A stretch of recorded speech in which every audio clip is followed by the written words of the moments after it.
técnica minimamente invasiva para o reparo do tendão de Aquiles. Quais são as principais opções cirúrgicas quando nós, cirurgiões de tornozelo e pé, estamos diante de um paciente que teve uma rotura aguda do tendão de Aquiles? De maneira geral, existem 3 opções quando se indica uma cirurgia nesse paciente que teve esse tipo de trauma. Ela pode ser a técnica convencional aberta, com a incisão mais ampla, onde se visualiza diretamente o tendão e se faz uma sutura desse tecido que foi lesado. Existem as técnicas percutâneas, existem as técnicas minimamente invasivas. Todas elas apresentam potenciais similares de recuperação e possibilitam, em geral, que o paciente retorne às suas atividades prévias. No entanto, a minha preferência pessoal se dá pela técnica minimamente invasiva e pelos seguintes motivos. Primeiro, a menor chance de lesão do nervo sural.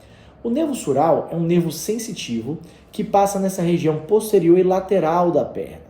Nessa técnica minimamente invasiva, o cirurgião trabalha por baixo de uma fáscia que protege a camada de trabalho da camada onde passa o nervo, minimizando muito os riscos de lesão do nervo sural. Quando se compara na literatura, por exemplo, a lesão do nervo sural com os trabalhos realizados em cirurgias percutâneas, que não são subfaciais, o risco da lesão do nervo sural ele é muito maior nas cirurgias percutâneas, por exemplo. Outra vantagem que eu consigo enxergar nas técnicas minimamente invasivas é o menor potencial dela de agressão às partes moles.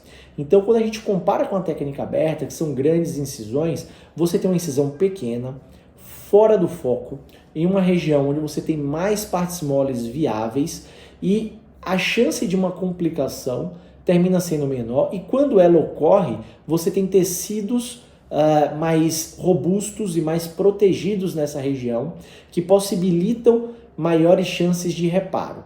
Então, em comparação com a técnica percutânea, eu vejo uma menor chance de lesão do nervo sural. Em comparação com as técnicas abertas, convencionais, eu vejo uma maior preservação do envelope de tecidos, uma menor chance de você desenvolver uma infecção, uma deiscência, que é quando aquela pele não cicatriza, e quando isso acontece, você tem um maior potencial de recuperação. Como é que é feita essa técnica minimamente invasiva? Existem várias técnicas minimamente invasivas, mas a mais estudada é a de Dresden, que foi descrita na cidade alemã com o mesmo nome.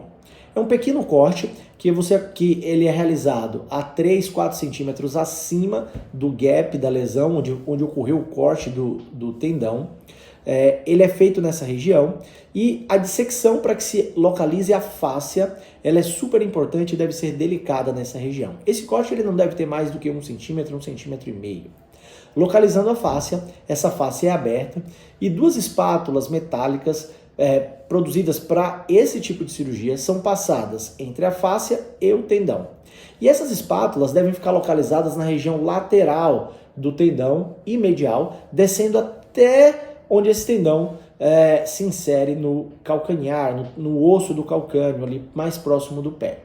Nessa região, 3 fios são passados através da pele por uma agulhazinha canulada e depois essas espátulas elas são retiradas pelo mesmo orifício onde elas foram colocadas. E aí o cirurgião consegue dar o nó fazendo uma sutura em ponte dessa região que foi afetada. Esses pacientes costumam ter uma cirurgia que dura em torno de 40 minutos, 45 minutos.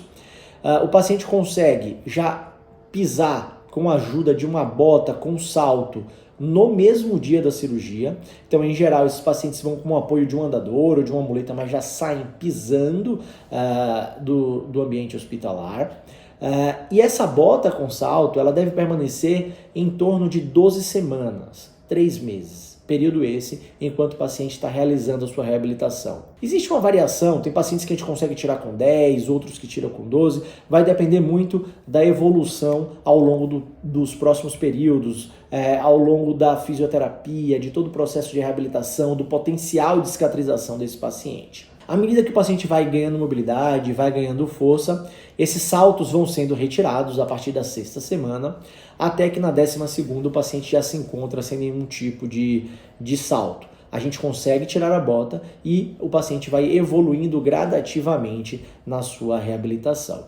Os resultados, eles são comparáveis em todas as técnicas, funcionando de maneira extremamente parecida. De maneira geral, todos os pacientes perdem um pouquinho de força, perdem um pouquinho de circunferência da panturrilha, mas conseguem voltar a fazer as suas atividades sem nenhuma dificuldade maior. E assim, como toda técnica cirúrgica, ela deve ser escolhida de maneira individualizada. Obviamente, é a minha preferência de técnica, mas ela não é a única técnica que eu uso, porque existem pacientes que, por algum motivo específico da sua lesão ou por alguma comorbidade específica, a gente vai trilhar um outro caminho, ou um outro tipo de tratamento, ou uma outra opção cirúrgica, a depender do que se apresenta para a gente. Então, diante de uma lesão, como a lesão do tendão de Aquiles, é super importante que você procure um médico especializado, que tenha conhecimento das diferentes técnicas, das diferentes opções de tratamento, para que ofereça de maneira individualizada a melhor opção para o paciente em questão.